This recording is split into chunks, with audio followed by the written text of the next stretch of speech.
사도행전 12장 1절에서 16절까지.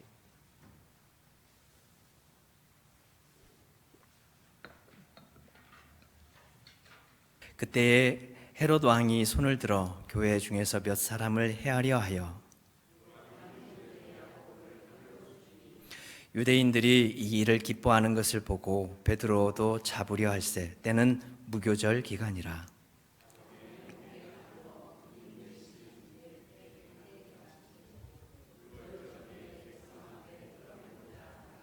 이에 베드로는 옥에 갇혔고 교회는 그를 위하여 간절히 하나님께 기도하더라.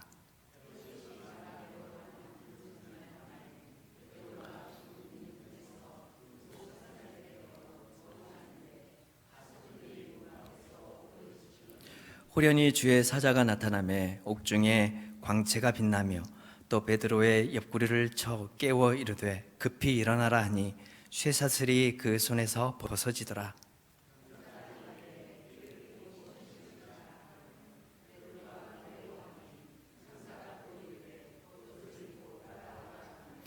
베드로가 나와서 따라갈새 천사가 하는 것이 생시인 줄 알지 못하고 환상을 보는가 아니라.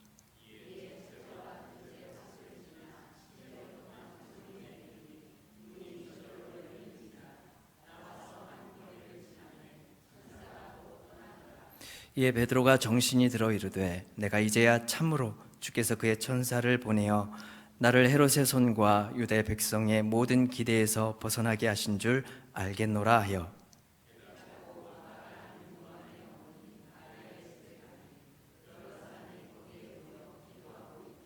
베드로가 대문을 두드린데 로데라 하는 여자아이가 영접하러 나왔다가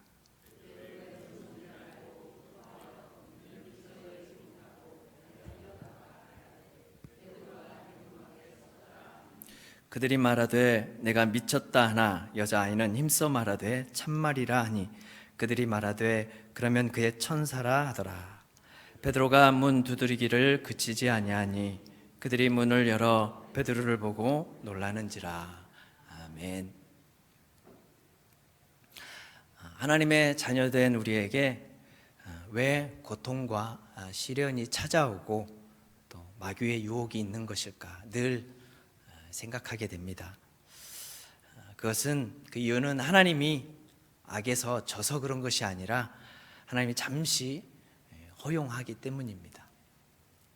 우리를 더 강하게 굳세게 순금으로 만드시려고 때로는 하나님께서 핍박도 허락하시고 실패와 또 고난도 우리에게 허락하는 것입니다.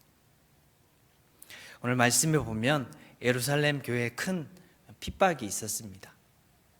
예수님의 동생이었던 사도 야고보가 순교를 당하고 이번에는 베드로까지 잡혀서 곧 베드로가 죽게 되었습니다.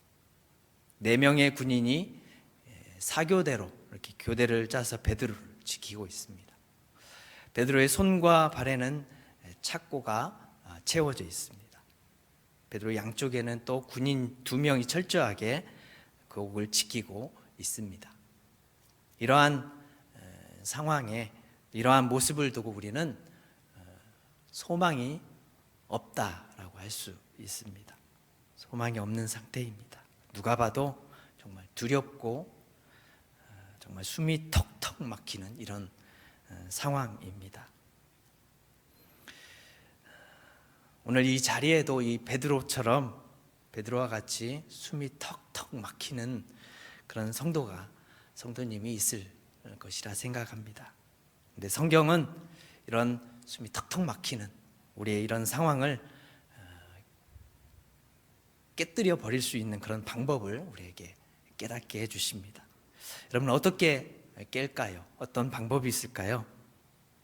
먼저는 이 숨막힌 환경을 기도로 깨라 이렇게 우리에게 말씀합니다. 우리 옆에 분에게 기도로 깨라 이렇게 나누시겠습니다.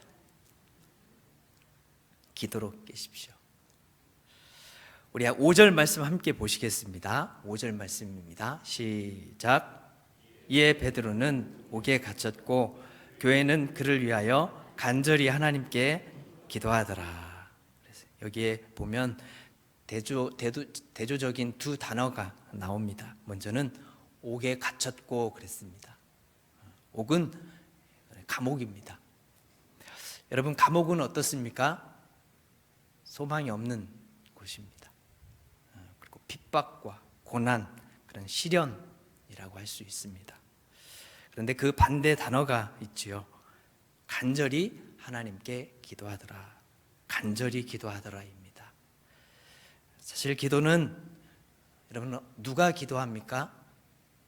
소망이 없는 사람이 기도합니다. 실패를 겪고 위험에 처한 그런 사람, 불안에 떨고 있는 사람, 깊은 한숨을 지을 수밖에 없는, 정말 숨이 턱턱 막힐 수밖에 없는 그런 사람이 기도합니다. 그렇게 소망 없는 자가 하나님께 소망을 두고 간절히 기도할 때 숨이 턱턱 막히는 모든 그런 상황들을 다 깨뜨려 버린다는 것입니다. 어떻게 그럴 수 있습니까? 그 찬양에도 있지 않습니까? 주가 일하시네. 주가 일하시네. 주가 일하시네. 주께 아끼지 않는 자에게 주가 일하시네. 주가 일하시네. 그 다음에요, 신뢰하며 걷는 자에게 신뢰하며 걷는 자에게. 그렇습니다. 신뢰하는 자에게 주님이 역사하시기 때문입니다. 주가 일하시기 때문에 모든 상황이 다 그런 숨이 탁탁 막힌 상황을 깨뜨려 버리게 되는 것입니다. 너는 내게 부르짖으라. 내가 내게 응답하겠고 내가 알지 못하는 크고 은밀한 일을 내게 보이리라. 우리가 너무나도 잘 아는 말씀입니다. 우리가 믿고 기도할 때 상황은 어떻게 바꿔지게 되고 역전되어지게 된다라는 여러분 사실을 여러분 믿음으로 고백하고 그렇게 어떻게 해요? 기도로 깨뜨려 버리는 여러분의 삶이 되시기를 축복합니다. 아멘. 여러분 삶 가운데, 우리의 삶 가운데 숨이 막히는 그런 상황, 이번에는 말씀으로 깨라입니다. 아까는 기도로 깨라 그랬습니다. 베드로가 천사의 도움으로 이렇게 옥에서 빠져나왔습니다. 그런데 놀랍게도 베드로가 감옥에 나왔다는 것을 믿는 사람이 한 사람도 없습니다. 그랬습니다. 야고보서 1장의 말씀에 보면 기도할 때 의심하는 자는 주께 얻기를 생각하지도 말라고 그랬습니다. 그런데 그들의 기도에 베드로가 풀려났습니다. 어떻게 된 겁니까? 이 말씀을 준비하고 우리가 묵상하면서 하나님께서 그들이 믿음으로 기도한 것은 분명하다는 그런 확신이 들었습니다. 그들이 비록 베드로가 풀려날 것이라는 믿음의 확신을 가지고 기도하지는 못했습니다. 하지만 베드로가 살아서 나오게 해달라고 기도한 것이 큰 믿음이라는 겁니다. 때로는 우리가 생각하기에 이 일은 정말 안 돼, 힘들어, 불가능해, 할 수 없어, 그런 일이 있습니다. 그러나 이렇게 생각하고 있는데 어떻습니까? 그러나 우리 마음속에 그 일이 일어나도록 기도가 끊이지 않고 나올 때가 있습니다. 그것은 주의 말씀이 분명하기 때문입니다. 주님의 말씀을 확신하기 때문에 그 말씀을 힘입어 나아가니까 기도가 되어지는 것입니다. 하나님의 역사하심을 갈망하면서 우리가 기도가 되어지고 또 주께 나아가는 것은 분명한 주님의 말씀이 우리 가운데 있기 때문인 줄 여러분 믿습니다. 사도행전 초대교회 성도들이 다 그랬다는 겁니다. 지금 베드로는 절대로 살아서 나올 수 있는 그런 상황이 아닙니다. 그런데도 주님은 성도들에게 베드로를 위해서 기도하라는 그런 마음을 주셨어요. 바로 이때 그들이 환경을 바라보지 않고 순종해서 기도한 것입니다. 그러므로 성도 여러분, 아무리 숨막히는 그런 상황이라도 하나님이 우리 마음속에 주시는 생명의 말씀, 우리 기도의 마음, 기도의 제목이 있습니다. 바로 이때 환경을 바라보지 않고 주님이 주시는 그런 마음으로 주님이 주시는 기도 제목을 붙들어야 되는 줄 믿습니다.